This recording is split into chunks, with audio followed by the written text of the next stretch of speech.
Hello दोस्तों, सुंदरम में आप सभी का स्वागत है।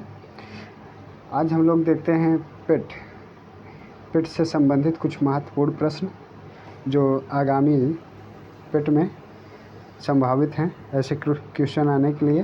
तो चलिए देखते हैं। निम्न में से किसकी कमी के कारण रक्त का थक्का नहीं जमता? तो देखते हैं। विटामिन सी, विटामिन के, विटामिन ई, विटामिन बी।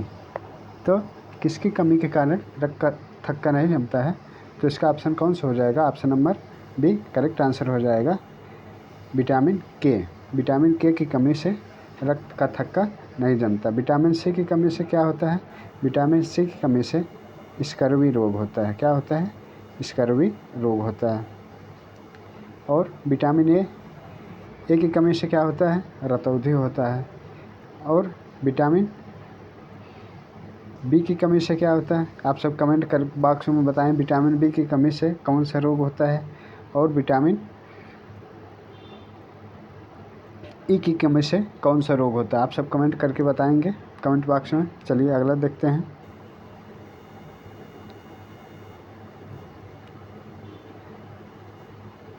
किस वायरस के कारण चेचक होता है?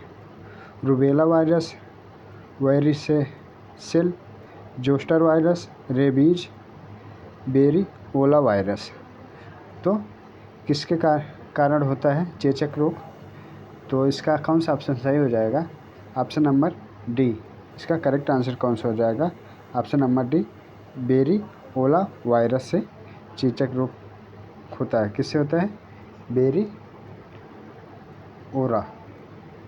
से चेचक रोग होता है। चलिए अगला देखते हैं।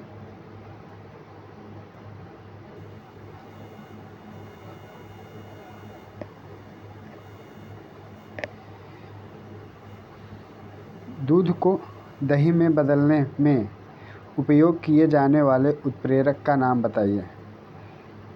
पेप्सिन है, इन्वर्टेज है, लैक्टोज है, डायटोज है। तो इसका कौन सा ऑप्शन सही हो जाएगा? तो ऑप्शन नंबर इसका कौन सा सही हो जाएगा? सी, लैक्टोज। इसका करेक्ट आंसर हो जाएगा क्या? लैक्टोज। यह दही में खट्टेपन को लैक्टोज एसिड के कारण ही बनता है। तो चलिए अगला देखते हैं।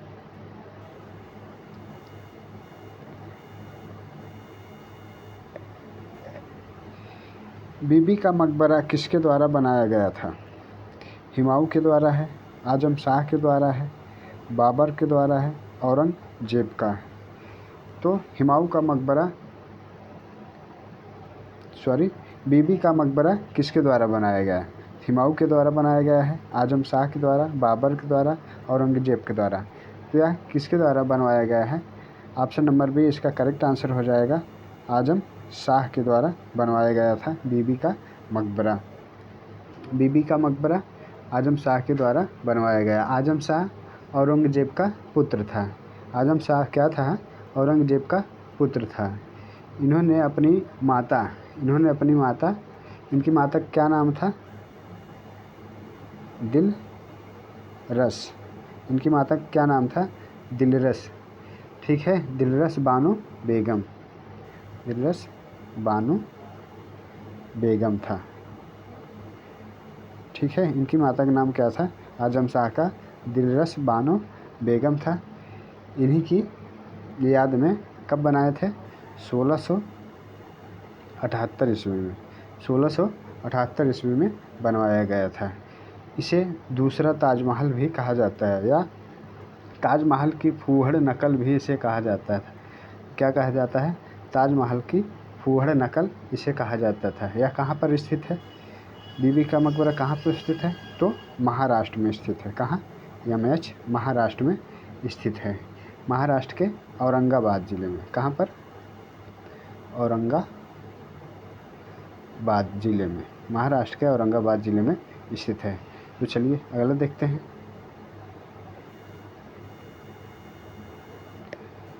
निम्न में से सबसे छोटा महाद्वीप कौन सा है?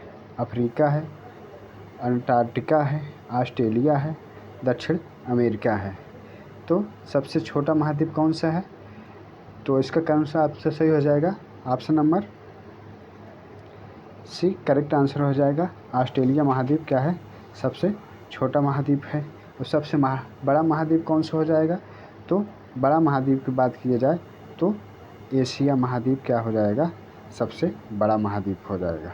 एशिया महाद्वीप जो है वह सबसे बड़ा महाद्वीप है। ऑस्ट्रेलिया महाद्वीप सबसे छोटा महाद्वीप है। चलिए अगला देखते हैं।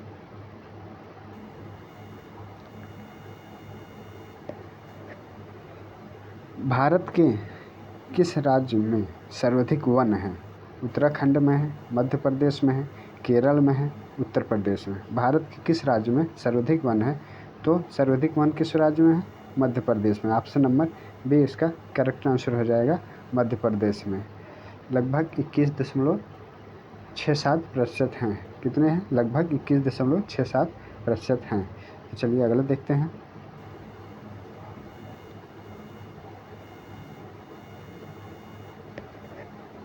उत्तरी गोलार्ध का सबसे लंबा दिन है? 21 मार्च को, 22 सितंबर को, 21 सितंबर को, 21 जून को, 21 अप्रैल को। तो उत्तरी गोलार्ध का सबसे लंबा दिन कौन सा होता है? तो इसका करेक्ट आंसर हो जाएगा ऑप्शन नंबर सी, 21 जून को उत्तरी गोलार्ध का सबसे लंबा दिन कौन सा होता है? 21 जून को। दक्षिणी गोलार्ध की बात की जाए तो यह 22 दिसंबर को। दक्षिणी गोलार्ध की बात की जाए तो सबसे बड़ा दिन कब होता है? 22 दिसंबर को दक्षिणी गोलार्ध को, 21 जून को उत्तरी गोलार्ध को बड़ा दिन होता है। और कब दिन और रात बराबर होते हैं? तो दिन और रात कब बराबर होते हैं? 21 मार्च और 23 सितंबर। 21 मार्च और 23 सितंबर को क्या होते हैं? दिन और रात दोनों बराबर होते हैं। दिन और रात कब होते हैं? बराबर। 21 मार्च और 23 सितंबर को दिन और रात बराबर होते हैं। 21 जून को उत्तरी गोलार्ध का सबसे बड़ा दिन होता है और 22 दिसंबर को क्या होता है? दक्षिणी गोलार्ध का सबसे बड़ा दिन होता है 22 दिसंबर को। ठीक है, तो चलिए अगला देखते हैं।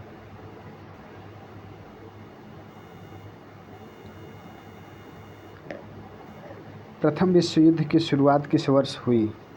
1904 में, 1914 में, 1924 में, 1934 में। तो प्रथम विश्व युद्ध कब हुआ था? तो प्रथम विश्व युद्ध 28 जुलाई कब शुरू हुआ था? 28 जुलाई 1914 को शुरू हुआ था। कब शुरू हुआ था? 28 जुलाई 1914 को। कब तक चला था? 11 नवंबर 1918 तक। 28 जुलाई 1914 को शुरू हुआ था और कब तक चला था? 11 नवंबर 1918 में समाप्त हुआ था। तो इसका करेक्ट आंसर कौन सा हो जाएगा? Option number B, 1914। प्रथम विश्व युद्ध की शुरुआत कब हुई थी? 1914 में हुई थी। चलिए अगला देखते हैं। 1918 में जब जर्मनी ने आत्मसमर्पण कर लिया था तभी युद्ध की समाप्ति हुई थी। चलिए अगला देखते हैं। पृथ्वीराज रासो की रचना है? वीर सिरोज है, चंद्रबरदाई है, मिर्जा उमेद है, नूर फतेह है। तो पृथ्वीराज रासो की रचना कौन सी है? तो चंद्रबरदाई की रचना है। चंद्रबरदाई पृथ्वीराज रासो की रचना किए थे। पृथ्वीराज रासो की रचना की है, किसके द्वारा किए गए हैं? ऑप्शन नंबर बी इसका करेक्ट आंसर हो जाएगा, चंद्रबरदाई के द्वारा किए गए थे। इन्होंने इसमें पृथ्वीराज चौहान के जीवन का वर्णन किया हुआ था। अगर पृथ्वीराज चौहान की बात की जाए तो 1191 ईस्वी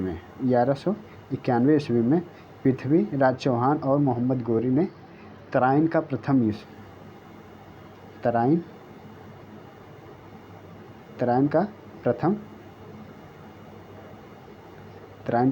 युद्ध कब हुआ था? 1191 में, जिसमें पृथ्वीराज रासो की क्या हुई थी? विजय हुए थे। मोहम्मद गोरी और पृथ्वीराज के बीच हुआ था, जिसमें पृथ्वीराज रासो की विजय हुई थी। तराइन का द्वितीय युद्ध कब हुआ था? 1192 ईस्वी में तराइन का द्वितीय विश्व युद्ध हुआ था। तराइन का द्वितीय विश्व युद्ध कब हुआ था?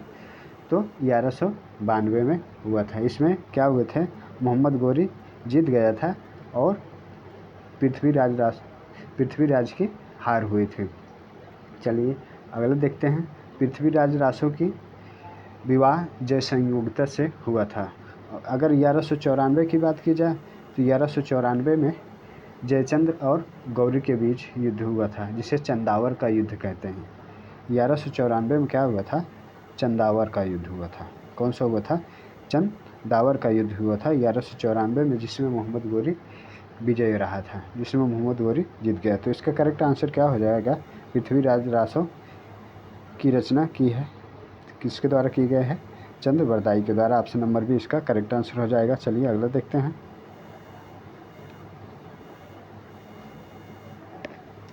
क्वेश्चन नंबर 10, किस तत्व के परमाणु भार की तुलना निम्न में से किस तत्व के परमाणु भार से की जाती है? ऑक्सीजन से, हाइड्रोजन से, कार्बन से, नाइट्रोजन से। तो इसका करेक्ट आंसर क्या हो जाएगा? ऑप्शन नंबर सी इसका करेक्ट आंसर हो जाएगा। कार्बन से किया जाता है। किससे किया जाता है? कार्बन से किया जाता है। चलिए अगला देखते हैं।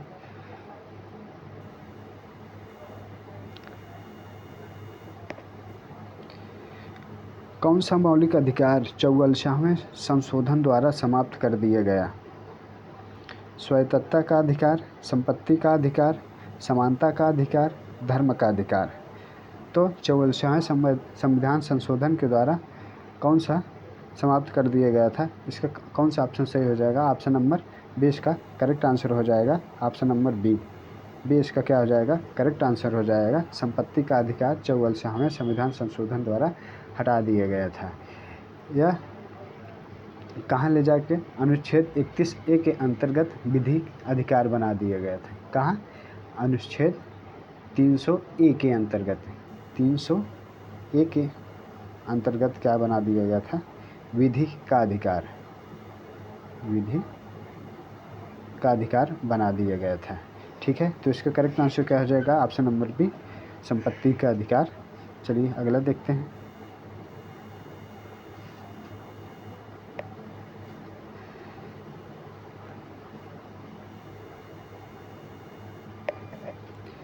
निम्न में से कौन सी पत्रिका का उसके संपादन से सही नहीं हुआ है? वंदे मातरम अरविंद घोष के, न्यू इंडिया बिपिन चंद्र पाल के है, युगांतर भूपेंद्र नाथ दत्त हैं, संध्या वीरेंद्र घोष। तो इसमें कौन सा गलत है ये पहचानना हम लोगों को। तो आइए देखते हैं। वंदे मातरम यह किसकी है? अरविंद घोष की है, सही है। न्यू इंडिया किसकी है? बिपिन चंद्र पाल की है। युगांतर किसकी है? भूपेंद्र नाथ दत्त की है। संध्या वीरेंद्र घोष के। ये गलत हो जाएगा। ऑप्शन नंबर डी क्या है? इसका गलत हो जाएगा। संध्या किसकी है? संध्या किसकी पत्रिका है? यह किसकी पत्रिका है?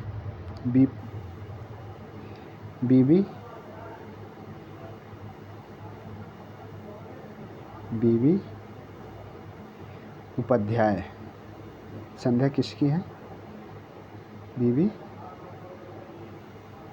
उपाध्याय की है।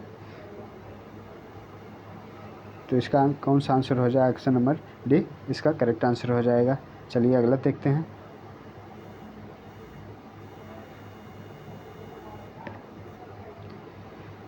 भारत और बांग्लादेश के बीच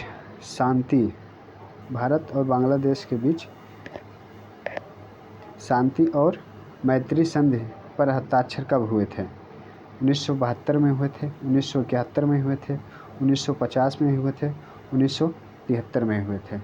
तो यह कब हुआ था? हस्ताक्षर कब किए थे? तो इसका करेक्ट आंसर क्या हो जाएगा? 1972 ईस्वी में इन्होंने शांति और मैत्री संधि पर हस्ताक्षर किए थे। 1971 में भारत और बांग्लादेश की संधि पर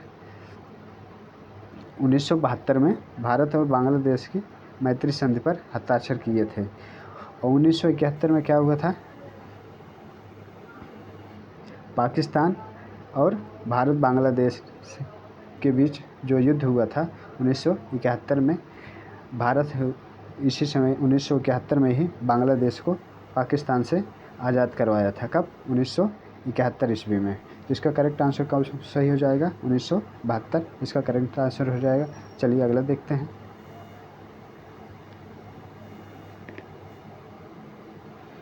किस महाद्वीप को प्रायद्वीप महाद्वीप के नाम से जाना जाता है? Europe, Africa, Asia, Australia. तो किस महाद्वीप को प्रायद्वीप महाद्वीप के नाम से जाना जाता है? तो यूरोप है, अफ्रीका है, एशिया है, ऑस्ट्रेलिया है। तो इसका करेक्ट आंसर क्या हो जाएगा? ऑप्शन नंबर ए इसका करेक्ट आंसर हो जाएगा। यूरोप महाद्वीप को प्रायः महाद्वीप कहा जाता है, क्योंकि यह तीनों तरफ जल से घिरा हुआ है। यूरोप महाद्वीप जो है 3 तरफ जल से घिरा हुआ है, इसलिए इसे क्या कहते हैं? प्रायद्वीप कहा जाता है।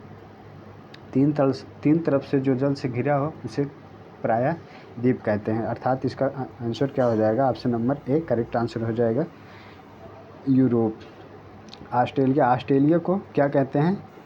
प्यासी भूमि का देश। प्यासी भूमि का देश क्या कहते हैं? ऑस्ट्रेलिया को कहते हैं।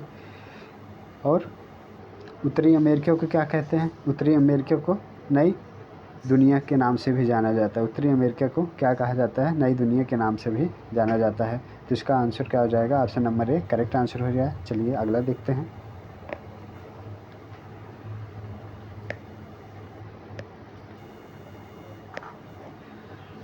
जब सोडियम बाइकार्बोनेट को अत्यधिक गर्म किया जाता है तो क्या उत्पादन बनता है? Keyboard, digital camera, compact disc. तो इसका करेक्ट आंसर क्या हो जाएगा? ऑप्शन नंबर, तो इसका करेक्ट आंसर क्या हो जाएगा? 15 का ऑप्शन नंबर ए इसका करेक्ट आंसर हो जाएगा। 15 का कौन सा हो जाएगा? Option number a hard drive. तो चलिए अगला देखते हैं।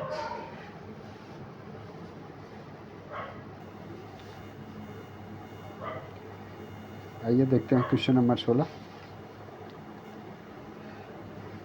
यदि चालू खाता पर सरकारी खर्च सरकारी राजस्व से अधिक हो तो क्या स्थिति होगी? घाटा बजट होगा, शून्य आधारित बजट होगा, निष्पादन आधारित बजट होगा, अधिशेष बजट होगा। तो इसका करेक्ट आंसर क्या से हो जाएगा? चलिए देखते हैं। इसका करेक्ट आंसर हो जाएगा ऑप्शन नंबर ए घाटा बजट। ठीक है, इसका कौन सा आंसर हो जाएगा? ए हो जाएगा घाटा बजट। चलिए अगला देखते हैं। क्वेश्चन नंबर 17 को देखा जाता है। निम्न में से किसे विश्व बैंक भी कहा जाता है? अंतर्राष्ट्रीय मुद्रा कोष को, अंतर्राष्ट्रीय पुनर्निर्माण एवं विकास बैंक को, विश्व व्यापार संगठन को, अंतर्राष्ट्रीय विकास संघ को। तो इसका करेक्ट आंसर कौन सा हो जाएगा? 17 का ऑप्शन नंबर बी इसका करेक्ट आंसर हो जाएगा। अंतर्राष्ट्रीय पुनर्निर्माण एवं विकास बैंक को विश्व बैंक भी कहा जाता है। तो इसका करेक्ट आंसर क्या हो जाएगा? ऑप्शन नंबर बी इसका करेक्ट आंसर हो जाएगा। विश्व बैंक की स्थापना कब हुई थी? तो विश्व बैंक की स्थापना 1945 ईस्वी में हुई थी। विश्व बैंक की स्थापना कब हुई थी? 1945 ईस्वी में। आप सब कमेंट करके बताएंगे विश्व बैंक का मुख्यालय कहाँ है? विश्व बैंक का मुख्यालय कहाँ है? तो चलिए अगला देखते हैं।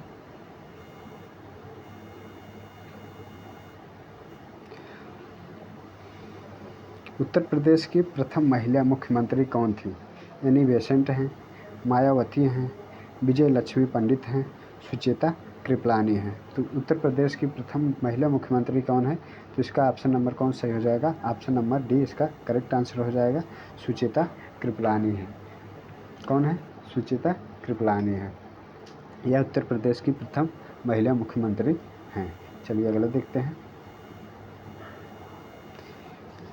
मिलान करना है इसमें। निम्नलिखित को सुमेलित करें। तो देखते हैं,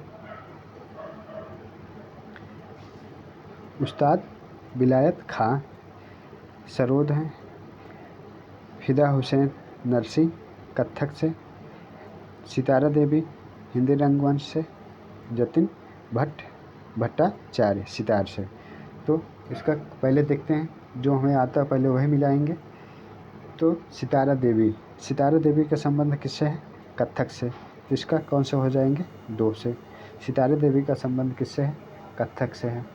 फिर जतिन भट्टाचार्य का संबंध किससे है? ये सरोद, किससे है? सरोद। 4 से हो जाएंगे, ये 4 से हो जाएंगे। फिदा हुसैन नरसी किससे संबंधित है?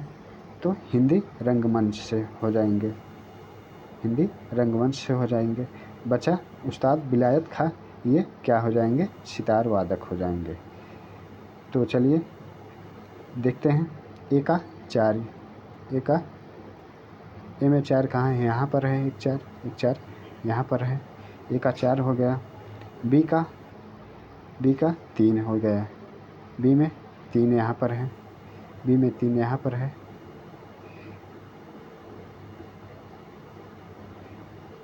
तो बी में 3 यहाँ पर है। और तो इसका आंसर क्या हो जाएगा? ऑप्शन नंबर डी इसका करेक्ट आंसर हो जाएगा। ठीक है, ऑप्शन नंबर डी इसका करेक्ट आंसर हो जाएगा। चलिए अगला देखते हैं।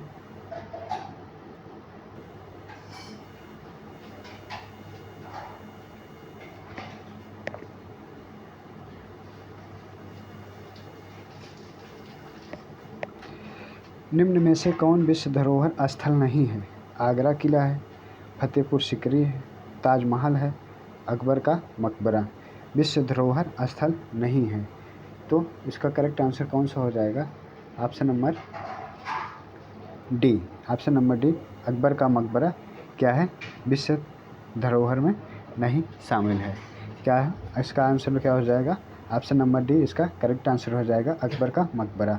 आगरा का किला भी शामिल है, फतेहपुर सिकरी भी शामिल है, ताजमहल भी शामिल है। अगर वास्तव में बात किया जाए, इस समय कुल कितने धरोहर स्थल हैं भारत में? तो इस समय कुल 42 हैं। कितने हैं? 42 स्थल हैं। 41वां जो है वह शांति निकेतन है, और 42वां जो है वह क्या है? हुलेश्वर मंदिर है। आप बताएंगे, कमेंट करके हमें यह बताएंगे हुलेश्वर मंदिर कहाँ है और शांति निकेतन कहाँ पर स्थित है। तो चलिए, इस समय कुल कितने विश्व धरोहर स्थल हैं? 42 हैं। तो चलिए अगला देखते हैं।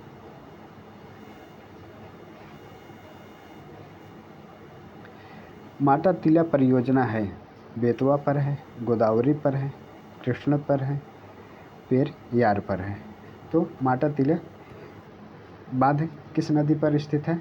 तो ऑप्शन नंबर ए इसका करेक्ट आंसर हो जाएगा, बेतवा पर स्थित है।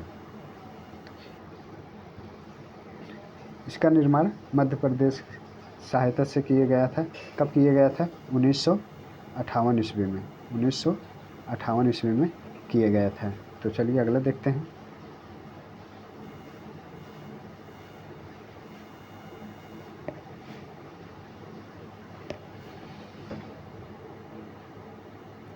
नेशनल पैराशूट ट्रेनिंग कॉलेज कहाँ स्थित है? वाराणसी में है, कानपुर में है, गाज़ियाबाद में है, आगरा में है। तो नेशनल पैराशूट ट्रेनिंग कॉलेज कहाँ पर स्थित है? तो इसका कौन सा आंसर सही हो जाएगा? ऑप्शन नंबर डी इसका करेक्ट आंसर हो जाएगा, आगरा में है। कहाँ पर है? आगरा में स्थित है। तो चलिए अगला देखते हैं।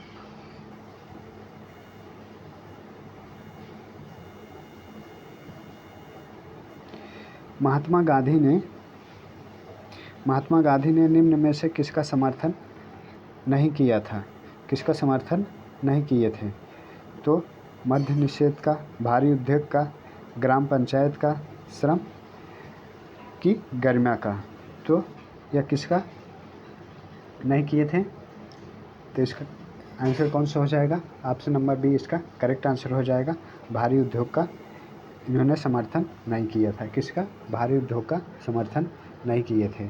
और कुटीर उद्योग के किए थे, मद्य निषेध का किए थे, ग्राम पंचायत का किए थे, श्रम गर्मा का किए थे। तो इसका करेक्ट आंसर कौन सा हो जाएगा? भारी उद्योग का नहीं किए थे। तो चलिए अगला देखते हैं। राज्यपाल का कार्यकाल कितने वर्ष का होता है? तो राज्यपाल का कार्यकाल कितने वर्ष का होता है? 4 वर्ष का होता है, 5 वर्ष का होता है, 6 वर्ष का होता है, 3 वर्ष का होता है। तो राज्यपाल का कार्यकाल कितना दिन का होता है? तो 5 वर्षों के लिए होता है। ऑप्शन नंबर बी इसका क्या हो जाएगा? करेक्ट आंसर हो जाएगा। ऑप्शन नंबर बी इसका क्या हो जाएगा? करेक्ट आंसर हो जाएगा। राष्ट्रपति की नियुक्ति कौन करता है? तो राष्ट्रपति की नियुक्ति राष्ट्रपति के द्वारा किया जाता है।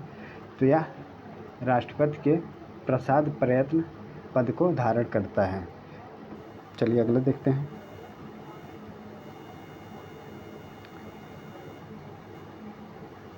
निम्न में से किसका संबंध गदर पार्टी से नहीं था? लाला हरदयाल का, बाबा गुरुदत्त सिंह का, मोहम्मद बरकतुल्लाह का, सोहन सिंह का। तो इसका करेक्ट आंसर कौन सा हो जाएगा? 25 का। तो आंसर बी हो जाएगा। बाबा गुरुदत्त सिंह गदर पार्टी से संबंधित नहीं थे, बाकी ये तीनों गदर पार्टी से संबंधित थे। तो चलिए अगला देखते हैं।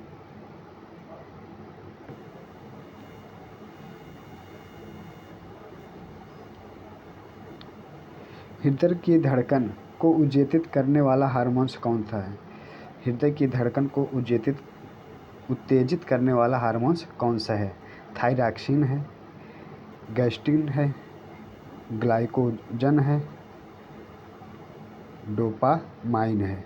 तो इसका आंसर कौन सा हो जाएगा? 26 का। तो 26 का आंसर क्या सही हो जाएगा? ऑप्शन नंबर 1 इसका करेक्ट आंसर हो जाएगा। थायरॉक्सिन है। हृदय की धड़कन को उत्तेजित करने वाला हार्मोन्स कौन है? थायरॉक्सिन है। इसे थायरॉक्सिन ग्रंथ को क्या कहते हैं?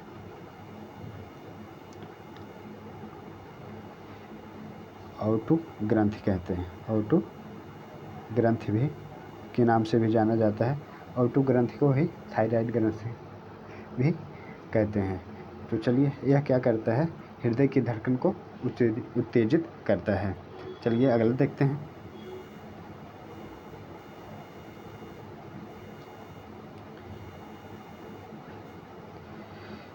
आसपास के वातावरण में पशुओं और पौधे के संबंध के अध्ययन को क्या कहते हैं? पारिस्थितिकी विज्ञान कहते हैं, नृत्य जाति विज्ञान कहते हैं, वंशावली विज्ञान कहते हैं, प्रतिभा शास्त्र कहते हैं। तो इसका करेक्ट आंसर क्या हो जाएगा? ऑप्शन नंबर ए इसका करेक्ट आंसर हो जाएगा। पारिस्थितिकी विज्ञान कहते हैं। तो जिसे क्या कहते हैं? इकोलॉजी कहते हैं। ऑप्शन नंबर ए इसका करेक्ट आंसर हो जाएगा। इकोलॉजी। चलिए अगला देखते हैं।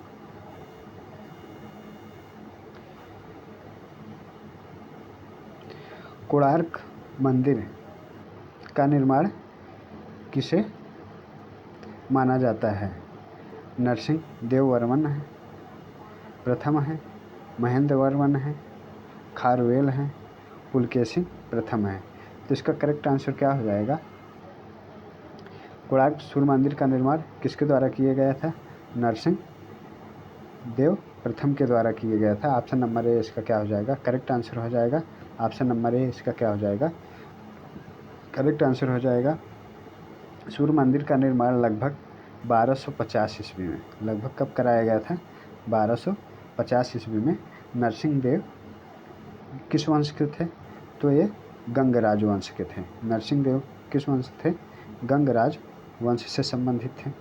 किससे संबंधित थे? गंगराज वंश से संबंधित। इन्हीं के द्वारा यह क्या किया गया था? कोणार्क सूर्य मंदिर का निर्माण किया गया। आप सब कमेंट करके हमें यह बताएंगे कोणार्क सूर्य मंदिर कहाँ पर स्थित है? कोणार्क सूर्य मंदिर कहाँ पर स्थित है? तो आज के लिए बस इतना ही। आशा करता हूँ यह वीडियो आप सबको पसंद आएगा। तो बहुत बहुत धन्यवाद।